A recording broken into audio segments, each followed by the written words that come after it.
Boa tarde, eu sou o Dr. Arthur Prado Marcicano, sou gastroenterologista, e aproveitando esse mês, que é o mês de conscientização da doença celíaca. A doença celíaca é uma doença que é pouco conhecida pela grande maioria dos médicos. É uma doença que tem um fundamento fisiopatológico muito importante e é um estudo atual muito importante também. A doença celíaca, a primeira vez que eu ouvi esse nome, eu estava na faculdade de medicina, no terceiro ano da fisiopatologia. Doença celíaca era uma doença que de diagnóstico difícil, porque a gente não tinha toda a propedêutica armada para fazer esse tipo de diagnóstico. Então, naquela época não tinha endoscopia, não tinha ultrassom, não tinha nenhum tipo de coisa, só tinha a clínica. E a clínica sempre foi soberana, né? Eu tinha um professor da faculdade de clínica médica, ele dizia que você tem que pensar na doença para poder diagnosticar futuramente. A primeira vez que se falou em doença celíaca foi um médico inglês, era um pediatra que diferenciou essa patologia em 1877. Para a gente conhecer melhor essa patologia, existe uma série de comprometimento da parte intestinal. Celíaco, em grego, significa abdômen. Abdômen e a doença dá dentro do abdômen, a doença celíaca. Acontece que é uma doença de difícil diagnóstico, porque ela tem um comprometimento, principalmente da parte do intestino delgado, e a iniciar pelo duodeno. O paciente com a idade de começo da doença varia entre 2 anos, de 2 anos de idade até o fim da vida. Mas para diagnóstico, você tem certos compromissos atuais de laboratório e de exame endoscópico, que é hoje o padrão ouro, que a gente chama, né? O diagnóstico. Você faz uma biópsia através de endoscopia, uma biópsia duodenal, onde você vai ver as vilosidades de absorção dos nutrientes para ver se tem alguma alteração do padrão do duodenal. Eu sempre digo para os meus pacientes, quando eles sentam na minha frente para fazer a consulta de gastroenterologia, principalmente nessa área, eu sempre digo para eles o seguinte: a partir de agora, a partir do momento que você sentou na minha frente e contou a sua história, eu sou responsável pela tua saúde. Quem sabe, pela tua vida. Portanto, a responsabilidade de mim é muito grande. Mas para ilustrar essa história, eu vou contar uma história de um paciente de idade de 33 anos aproximadamente, que teve um quadro de diarreia e foi no pronto-socorro. No pronto-socorro foi medicado com Buscopan, Iplasil, etc. e tal, e dado uma dieta para ele, ele foi para casa. Uma semana depois, ele voltou no próprio pronto-socorro, com outro tipo de diarreia associativa, com vômito, etc., náuseas, começou a perder peso e foi diagnosticado novamente uma gastroenterite, foi medicado novamente e foi para casa.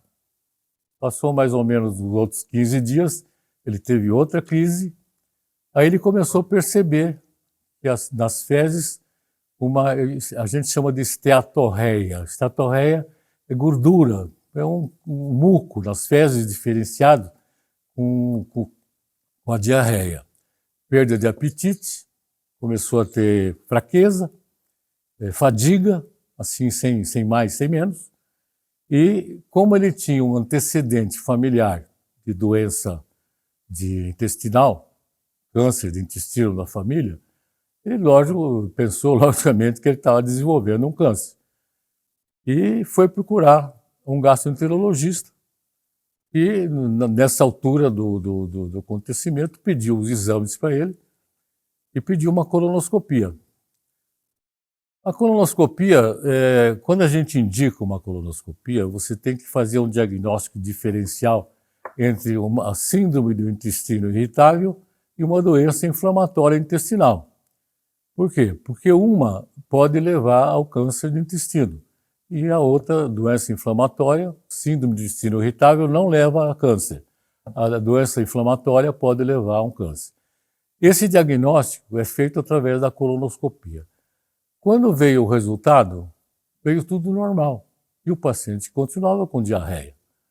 Então, aí chama a atenção o seguinte, se não é uma doença de síndrome de intestino irritável e não é uma doença inflamatória, qual é essa doença? Então você tem que pensar na doença. Esse professor meu de fisiopatologia sempre diria, você tem que pensar na doença para poder chegar a um diagnóstico. E essa responsabilidade do médico, principalmente o gastroenterologista, é que a doença celíaca, chamada de glúten induzida, era causada por ingestão de alimentos que contêm glúten. Exemplo, farinhas, farináceos tipo trigo, centeio, cevada, que tem glúten, e era uma doença, vamos dizer assim, autoimune, porque ela não reconhece o glúten que é ingerido e começa a dar problema da parte duodenal na absorção. Aí o paciente pode desenvolver anemia, pode desenvolver fraqueza muscular, pode ter diarreia, esteatorreia.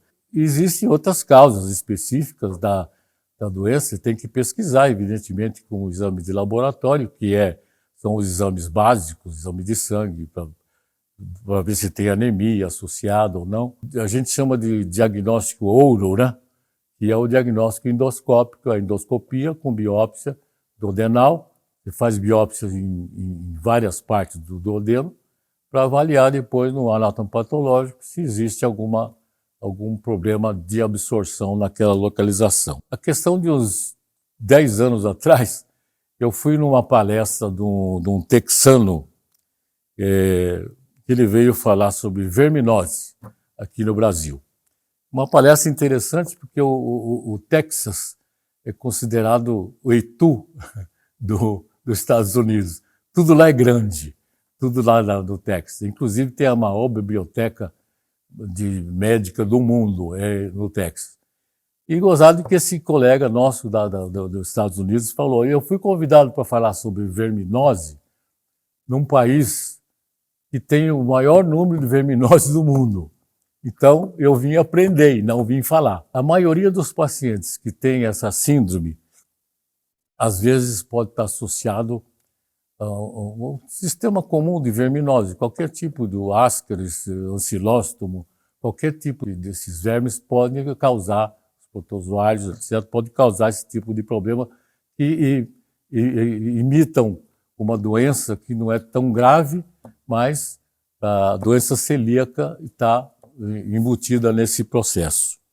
A responsabilidade da doença celíaca, a definição específica, é uma doença autoimune, crônica, né, do intestino delgado. Ela é causada por uma reação do glúten em pessoas que são predispostas geneticamente a isso. Uma doença que começa desde os 2 anos de idade até a idade adulta, e os sintomas clássicos, sintomas que o paciente tem, diarreia, distensão abdominal, má absorção intestinal, perda de peso, perda de apetite, e aí faz o paciente procurar um médico porque ele teve crises de diarreia e não sabe por quê, apesar de ter feito todos os exames de colonoscopia, etc. Geralmente são diagnosticados em criança a partir dos 2 anos de idade, que nem eu falei, e durante a infância, mas pode aparecer em qualquer idade, né?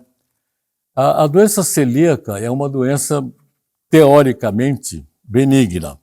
Teoricamente, e é benigna mesmo, porque é uma doença que é causada por uma reação no organismo ao glúten. Qualquer tipo de alimento que tenha glúten é presente no trigo, né? Do trigo, na cevada, no centeio. O intestino delgado ele tem a resposta imunitária é muito específica para isso. Então, o indivíduo que tem a doença celíaca, ele vai ter a doença celíaca para o resto da vida.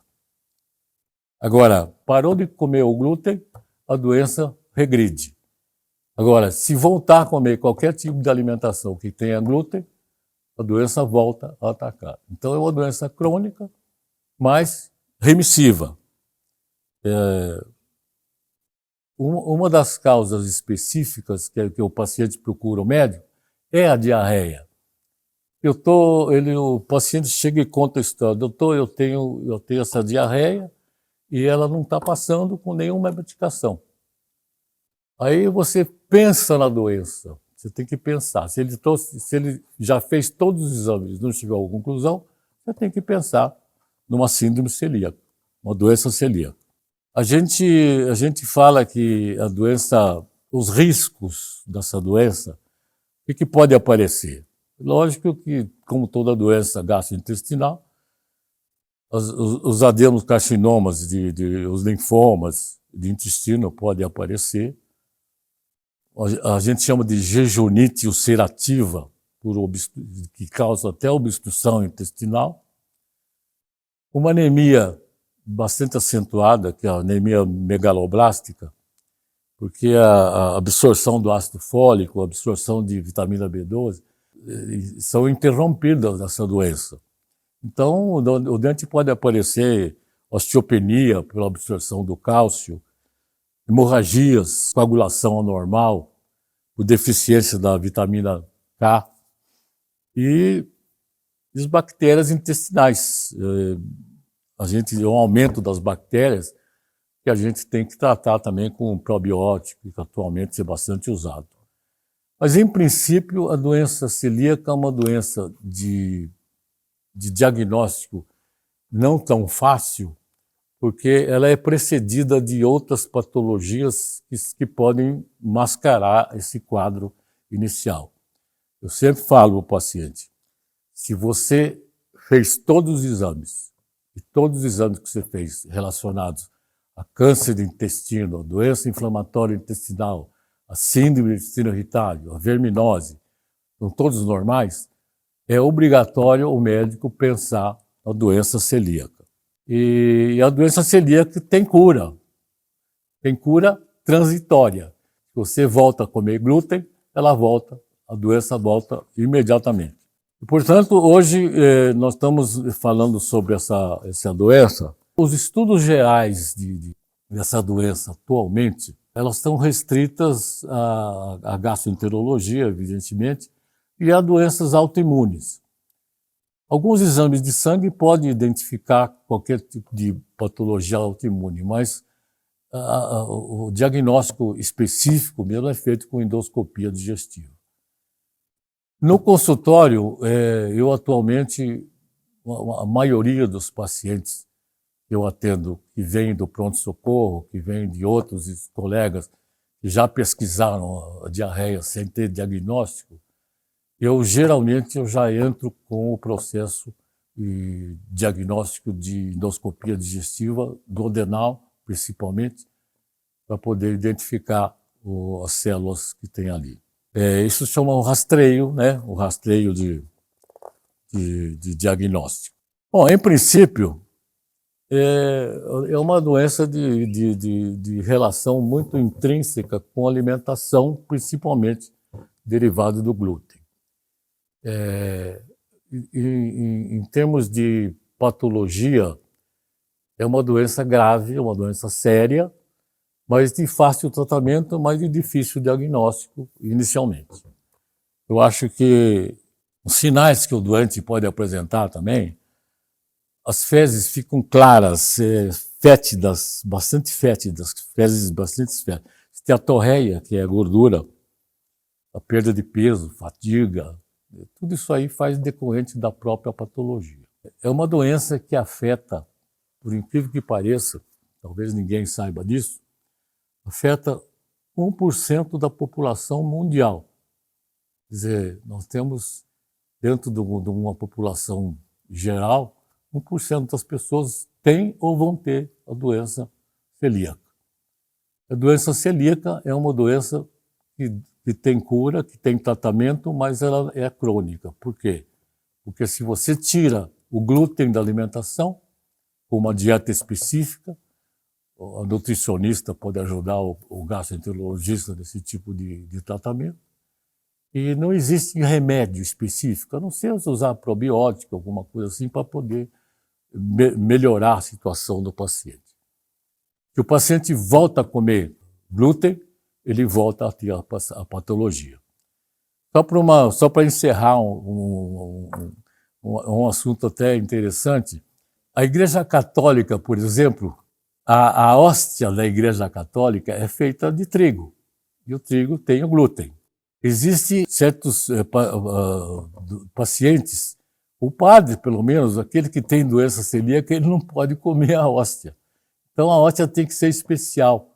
Parece brincadeira, mas até isso da igreja já tem uma hóstia específica para isso, porque é católico e fazer para comer o pão, né? O pão que é feito da hóstia. E na religião judaica também tem esse tipo de problema com a matzah, que é um pão que tem que comer numa determinada época. É curiosidade relacionada à doença. E hoje em dia é muito bem conhecida, mas não é bem difundida na classe médica. Tem que procurar o colega, o médico, quando tiver uma diarreia sem explicação e com os efeitos, esses sinais específicos de uma doença celíaca. Em princípio, era isso que a gente tinha que explanar, porque eu poderia ficar falando aqui da doença várias horas, mas como o tempo nosso é meio restrito, eu acho que a ideia é colocar na cabeça das pessoas e dos pacientes, inclusive dos médicos mais jovens, ainda que não estão acostumados com essa patologia, que tem que pensar na doença. Se você não pensar na doença, você não faz diagnóstico. Em princípio, eu agradeço a boa atenção de vocês. Obrigado.